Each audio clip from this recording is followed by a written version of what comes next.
Hello and welcome to Crime Insomnia, the podcast where we delve deep into the stories behind some of the most chilling crimes. Today, we're uncovering a tragic and shocking case from Poland that echoes the tale of Cain and Abel, a crime of jealousy, manipulation, and betrayal within a family. This is the story of Bernadetta, a 17-year-old girl, and her older sister, 21-year-old Anna. What should have been a lifelong bond between siblings ended in tragedy, leaving their family shattered and their mother mourning the loss of not one but two daughters, one to death and the other to prison. The events of this story unfolded in 2006 in a small Polish village near Wrocław, a tranquil community where neighbors knew each other and life moved at a quiet, predictable pace. It was here that Anna and Bernadetta lived with their parents, Halina G. and her husband, whose first name has not been disclosed. The young sisters had contrasting personalities. Anna was the responsible one, the golden child, as some might say. She was pursuing a journalism degree and working diligently as a postal worker. She was well-liked, dependable, and ambitious. Bernadetta, on the other hand, struggled to find her path. At just 17, she was described as rebellious and carefree, often clashing with her parents and falling behind academically. Despite their differences, Anna took on a nurturing role, often helping Bernadetta with her studies and trying to guide her toward a better future. But this dynamic was far from harmonious. Beneath the surface, jealousy simmered, especially as Bernadetta began to feel overshadowed by her sister's success and approval from their parents. What sparked this jealousy into a deadly rage was a man named Dominic, Anna's ex-boyfriend and Bernadetta's new love interest. In November 2005, 6 months before the gruesome events, Anna, accompanied by her sister Bernadetta, encountered her ex-boyfriend, Dominic. At the time, Dominic was 25 years old and lived in the nearby town of Targowica. He had recently returned from abroad. Dominic took notice of Bernadetta, who was 8 years younger than him. She, in turn, became intrigued by her sister's former partner. Their mutual interest grew, leading them to start dating and eventually become a couple. Bernadetta wanted to spend every free moment with Dominic. She became upset whenever he spent time with others, particularly female friends. She was also bothered by his continued interactions with Anna, given their shared history. Dominic and Anna maintained a friendly relationship and often talked, especially when Dominic visited the sisters' home. This fueled Bernadetta's jealousy, and she frequently lashed out at Anna, accusing her of trying to steal her boyfriend. Perhaps out of fear that Dominic would grow tired of her jealousy and leave, Bernadetta devised a plan to ensure he stayed with her. During an argument, she told him she was pregnant. This was a lie she had prepared in advance. To make her claim convincing, she obtained a fake ultrasound image to prove her condition. Dominic believed her. He even suggested an abortion, to which Bernadetta agreed. There was never any pregnancy, let alone an abortion, but Bernadetta fabricated an entirely different version of events for Dominic. Later, during their arguments, she would guilt him by reminding him that she had gotten rid of the pregnancy for him. She used this false narrative to exert pressure on him whenever he was angry with her or unwilling to meet her demands. Bernadetta increasingly received failing grades and lived in constant fear that her parents would eventually discover she was struggling severely in school. She did everything she could to avoid the topic of academics. When her mother asked about the date of a parent-teacher conference, Bernadetta would claim she had no idea. She also feared that her sister Anna, who was well aware of Bernadetta's declining performance, might alert their mother. Bernadetta was convinced that her parents would blame her boyfriend Dominic for distracting her from school and reality. The idea of her relationship with Dominic being restricted was unimaginable to her. Bernadetta also resented Anna for paying too much attention to Dominic. In her mind, she began to construct scenarios where her older sister was trying to win him back. In reality, Anna had no interest in resuming her relationship with Dominic, and fully accepted that he was now with Bernadetta. However, this logic didn't fit Bernadetta's perspective. Over time, she began complaining about Anna to Dominic. "I want to kill her," she told her boyfriend, referring to her older sister. Bernadetta believed that Anna's death would improve her life. Without Anna, she thought her parents wouldn't focus on her failing school performance, and the perceived obstacle to her relationship with Dominic would be eliminated. Outwardly, the sisters were perceived as close and loving, growing up in what many considered a normal family with healthy relationships. But beneath the surface, Bernadetta harbored a growing resentment that would soon take a dark and tragic turn. On May 30th, 2006, a few minutes past 5 in the morning, the phone rang in the sisters' home. Bernadetta answered. "Are you up already?" asked Helena G., their mother, thinking she was speaking to her older daughter, Anna. Helena had just finished her night shift and was calling to fulfill a promise she had made, to wake Anna up so she wouldn't oversleep for work. Bernadetta confirmed she was up and hung up the phone. Then she went back to bed. She was exhausted, having spent half the night cleaning the apartment and covering up the traces of what had happened just a few hours earlier. That evening, when Anna didn't return home from work, their worried mother began searching for her. It soon became clear that Anna had never made it to the post office that morning. Miss Helena files a report with the police about her daughter's disappearance, which they immediately take seriously. An environmental investigation revealed that Anna had no reason to run away from home, nor was it in her character to miss work or fail to inform her family of her whereabouts.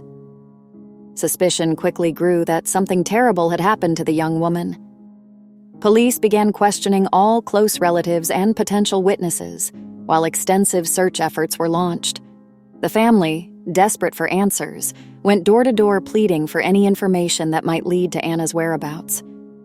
Bernadetta told police that she believed Anna had plans to meet with a neighbor, Carol, on the day she disappeared. Supposedly, they had some matters to settle. Police followed this lead, immediately detaining Carol for questioning. Meanwhile, firefighters, police officers, and volunteers searched the area, including a 100-hectare landscape park. Their dedication paid off. Anna's clothes and wallet were discovered near the bank of a nearby river. The discovery devastated Anna's family, though they still clung to hope that she might be alive. A few days later, with no evidence linking Carol to Anna, he was released from custody. However, just hours after his release, Carol returned to the police station with shocking information.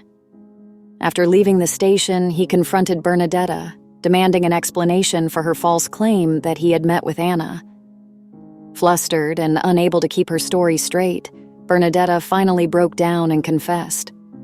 She admitted that she and Dominic had killed Anna, abandoned her body in a nearby forest, and revealed its exact location. Carol, stunned by her confession, immediately reported it to the police. Officers took his words seriously and went to the location Bernadetta had described. In a forest just a few kilometers from the family's home, they discovered the body of a young woman. It was Anna.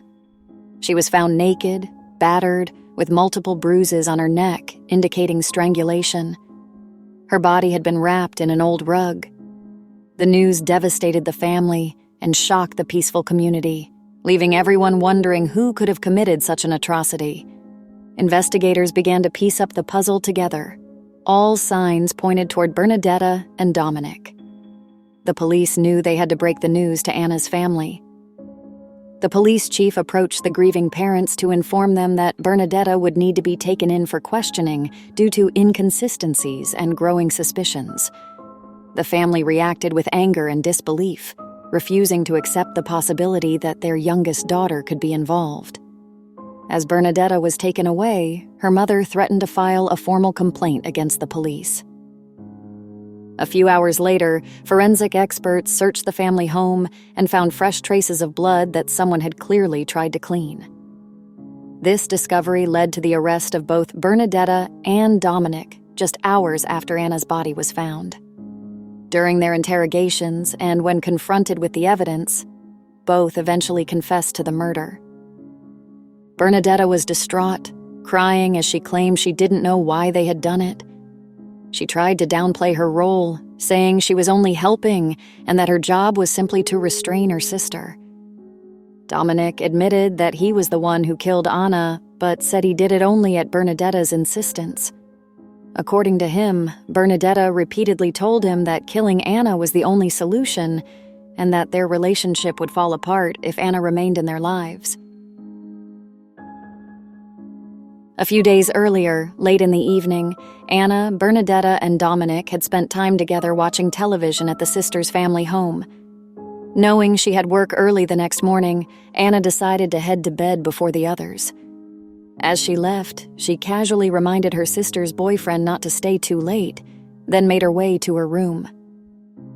Bernadetta and Dominic waited patiently for Anna to fall asleep. The 17-year-old had devised a plan. "You'll take a blanket and cover her face and head, and I'll hold her down," she explained to Dominic. However, things didn't go as they had anticipated. Bernadetta was unable to restrain her struggling sister. From under the blanket, Anna managed to see who her attackers were. She fought back and managed to free herself. The attackers briefly left her room, and Anna, visibly shaken, began threatening them, warning that she would not let them get away with what they had done. Bernadetta decided to return and attack her sister again. This time, tragically, they succeeded. Anna's lifeless body was stripped and wrapped in a rug. At dawn, Bernadetta and Dominic transported the body by car and abandoned it in the forest. They buried some of Anna's belongings and threw others into a nearby river to eliminate the evidence. "I wanted to retract my earlier statements," Bernadetta said during the trial. "I don't remember admitting guilt. I want to explain how it really happened. We were home alone. It was evening. Mom was at work and Dad was abroad. We were talking and laughing with Anna, but then she upset him because she turned off the lights in the room as a joke. It was meant to be funny, but it made him furious. He went to her room. I didn't know why. I only heard some faint screams, but it didn't seem suspicious to me. After a moment, I went in. Anna was lying on the floor. At first, I thought she was sleeping, but she wasn't breathing. Dominic started yelling at me. I got scared. He looked like he was in a rage. I helped him hide the body because I was afraid of him," said Bernadetta. Dominic, on the other hand, presented a different version of events. During his testimony, he stated, "At first, I took some of the blame to protect Bernadetta. She told me she was pregnant with my child, and I was worried about her. I didn't want her to go to prison, especially since she claimed she was carrying my baby. But when the prosecutor revealed there was no pregnancy, something inside me broke. For a long time, she had been pressuring me to kill Anna. That day, she wouldn't stop talking about it. I told her she was crazy and left the room. Later, I realized I had forgotten my phone and went back to get it. That's when I saw Anna lying on the floor. Bernadetta had strangled her. I only helped her hide the body." Mrs. Helena attended the trial as a witness, never missing a single hearing. "My daughter told me she killed her sister with Dominic because she was afraid of him," she explained. "That's why she helped him cover up the evidence and hide the body," she added. "I talked to her. She explained everything to me. I believe her. It wasn't her. Yes, she made a terrible mistake. She should have come to us and told us the truth instead of hiding it. But I have forgiven her. It wasn't her." Bernadetta was convicted of premeditated murder and sentenced to 25 years in prison, the maximum penalty allowed for her age under Polish law. Her co-conspirator and boyfriend, Dominic, was found guilty of aiding in the murder and received a 15-year sentence. The court recognized that while Dominic had actively participated in the crime, Bernadetta had orchestrated the events, manipulated him, and taken a leading role in the horrific act. During the trial, shocking details emerged about the calculated nature of the crime. Prosecutors revealed how Bernadetta had meticulously planned Anna's murder, from enlisting Dominic's help to cleaning the crime scene in an effort to conceal the truth. The court also heard evidence of her attempts to mislead police and her family by impersonating Anna on the phone and pointing the blame at an innocent neighbor. These actions highlighted her willingness to go to any lengths to protect herself, deepening the tragedy of the case. For their mother, Helena, the verdict brought no relief, only a profound and lingering pain.